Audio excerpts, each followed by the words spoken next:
Welcome to the deep dive. Today we're looking at something pretty profound. It feels like we're standing right on the edge of, well, a huge transformation. It really does. We're diving into a message supposedly from Zørrion Of Sirius via the Galactic Whisper channel.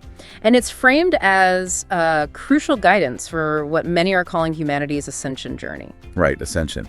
And our goal today really is to unpack this transmission. We want to explore what preparing for these, well, rapid shifts actually means. And how to find real security, that deep inner peace that isn't just about what's happening outside. Exactly. And also get into some practical ways, actionable steps to clear your energetic field, to really embrace this grand culmination they talk about. So let's get into it. Okay, so Zørrion starts with this real sense of urgency. The message says time is of the essence. Even if it feels like early days, this global transformation is supposedly approaching quickly. That urgency. It makes you think, doesn't it? How do we react when things feel so uncertain? Zørrion notes that, well, a lot of us, our instinct is to look outside. To governments or maybe pharmaceuticals, new tech, even just relying on other people for answers or, solace. We're kind of conditioned that way, seeking salvation externally. But Zørrion cautions against that, this reliance on the material and external for salvation. It apparently overlooks a really fundamental spiritual truth. Okay, which is? It's this concept called the law of reciprocity. Basically, those who live solely by the precepts of the material world shall ultimately be undone by the same. Wow, okay. Undone by the same. That's strong. It is, and they use the atomic bomb as an example.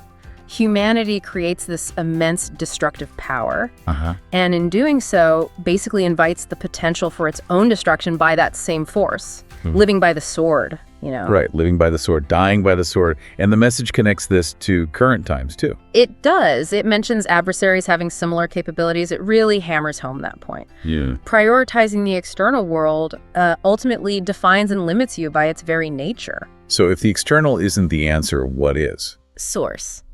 That's presented as the true anchor, not just a word, but the very living consciousness. Living consciousness. Yeah, the sustenance, the healing, the strength, Yeah. an indwelling presence, the animating principle, our ultimate nourishment.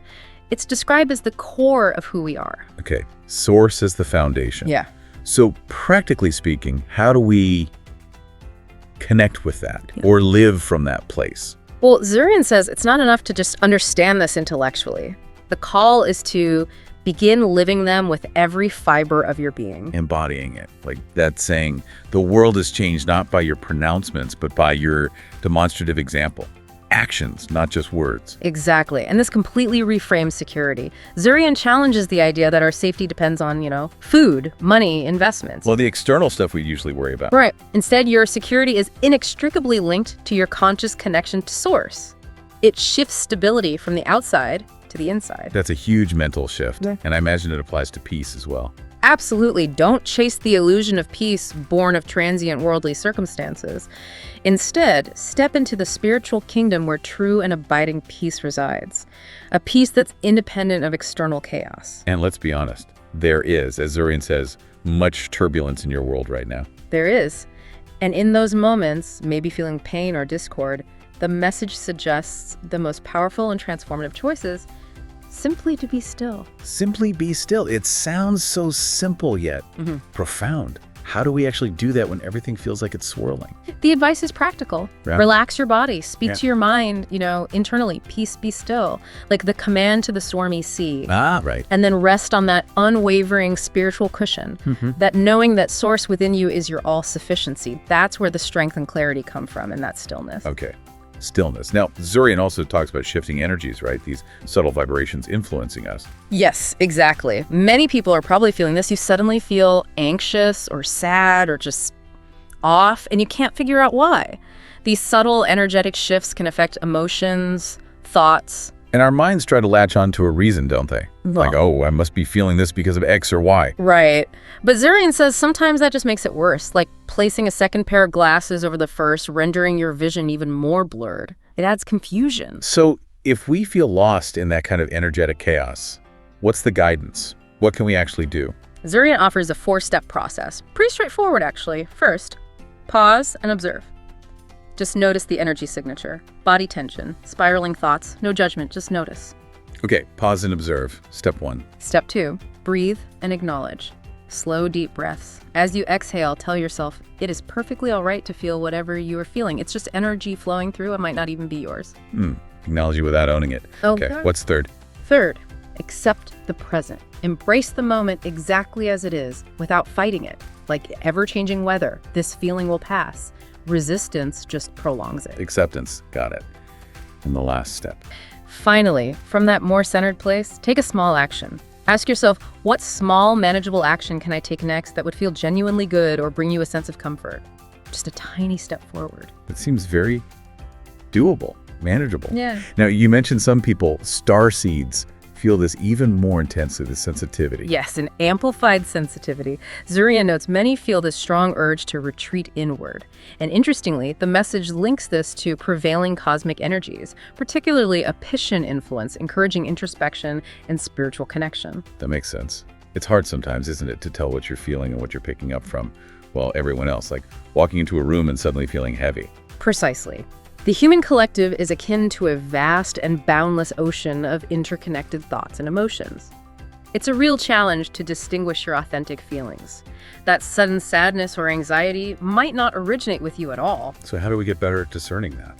Zørrion suggests a couple of practices. One is consciously setting an intention each morning to remain centered in your own energy. Okay, like a daily shield almost. Sort of. And the other is periodically checking in with your heart center during the day. Just ask yourself, is this feeling truly mine, or am I simply picking up something from my environment? That's a great question to ask. This empathy, it's described as both a gift and a challenge. It is a tremendous gift for connection and sensing oneness, but it requires meticulous care not to be overwhelmed. So managing that influx, how? Consistency is key. Things like regular meditation or prayer, spending deliberate time immersed in nature, engaging in creative expression, or simply carving out quiet time for solitude.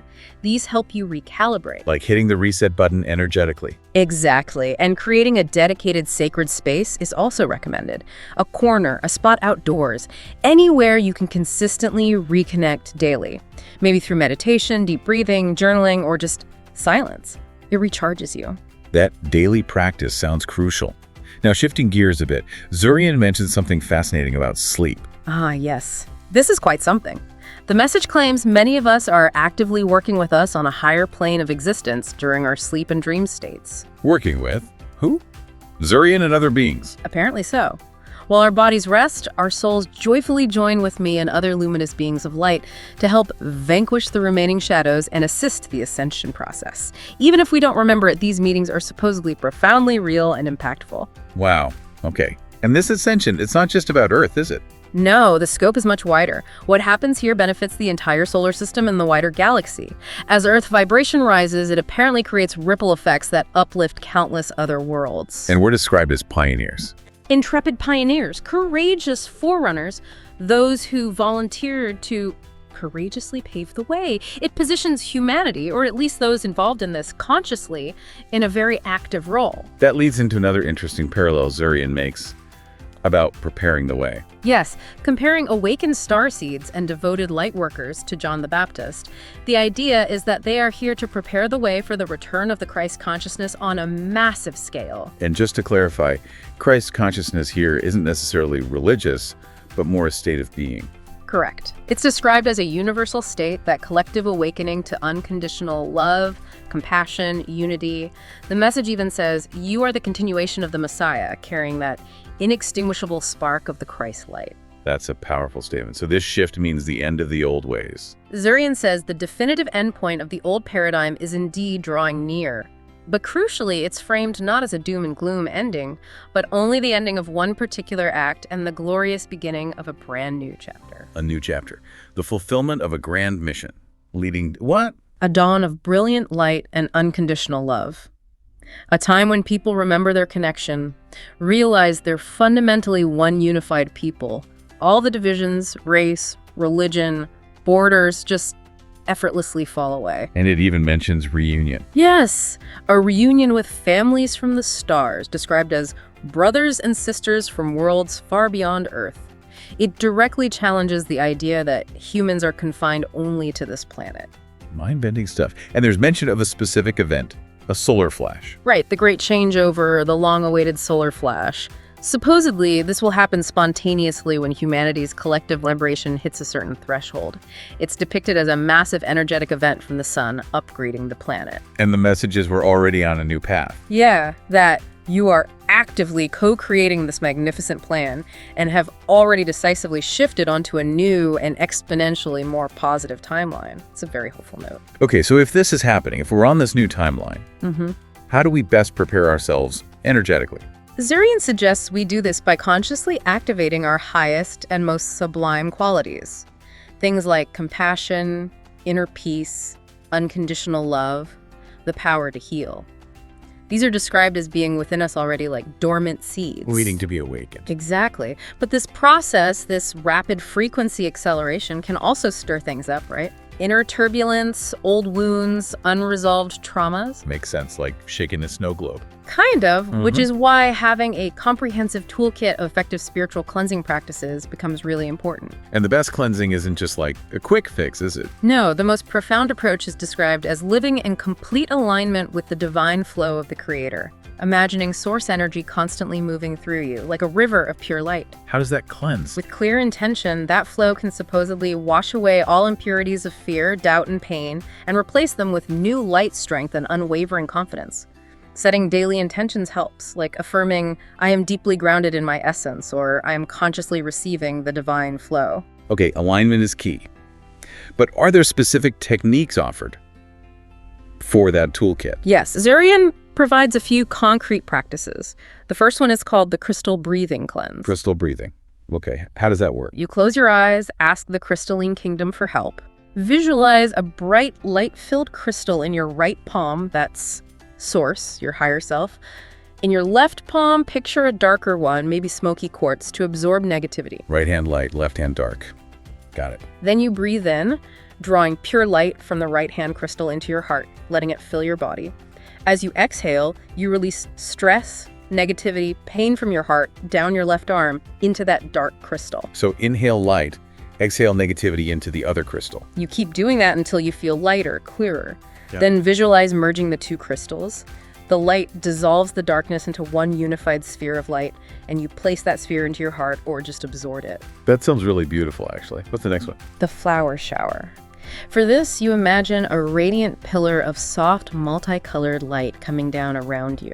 This light is filled with the essence of countless flowers. A shower of flower light. Nice. You see luminous petals of light swirling all around you. Just sit or stand inside it, letting that gentle energy cleanse away negativity, heaviness, fatigue. Breathe it in, receive the healing vibrations. You might even sense a subtle fragrance. When you're done, imagine those petals carrying away everything you release, just dispersing it back into the earth. Lovely. And the third one, it sounded quite dramatic. Liquid light balm? Yeah, the liquid light balm. For this, you call on a loving guide or angel. Cup your hands and visualize them placing luminous liquid light like a glowing, soothing gel into your palms. Okay, got the light gel. Then what? Then you lay your hands on any part of your body or aura where you feel pain, tension, or emotional hurt. Let that light flow from your palms right into that spot, like a healing balm, dissolving the blockage. A targeted application of light? Exactly. You might feel warmth, coolness, pulsing, whatever feels right. Move your hands to other areas if needed, and remember to thank your guide when you're finished. These are great tools to have handy. Definitely some practical things to try there. Now, Zørrion also gives a glimpse of the future involving animals returning. Yes, this is quite fascinating. The prophecy is that as Earth's vibration rises, certain species of animals that disappeared unable to survive in lower vibrational frequencies will spontaneously return. Like, what kind of animals? Dolphins are specifically mentioned, called star beings from Sirius, full of intelligence and love. But then it gets even more mythical. Winged dragons. Wait, winged dragons? Seriously, that's what the message says. Real beings from higher dimensions who will undoubtedly return as partners in the light. And Zørrion quickly adds they are noble and loving beings, not the scary kind. Okay, noble winged dragons. That's something to ponder. And this glimpse extends to our star family too. It does. We're told your devoted star family are also very near, having assisted quietly behind the scenes. And the message says, soon we will be able to reveal ourselves openly and directly. Wow. Do we get any description of them? Of the Sirians, for instance? A little bit. Their skin apparently naturally glows with iridescent colors like a pearl shimmering in the sunlight. But importantly, their faces, eyes, and hearts are very much like your own. So emphasizing similarity despite the differences. Exactly. We are far more alike than different, for we all carry the radiant light of the Creator within. That's the key message. And it might teach us things. Yes, they're said to be experts in living in harmony with the water, having many oceans on Sirius.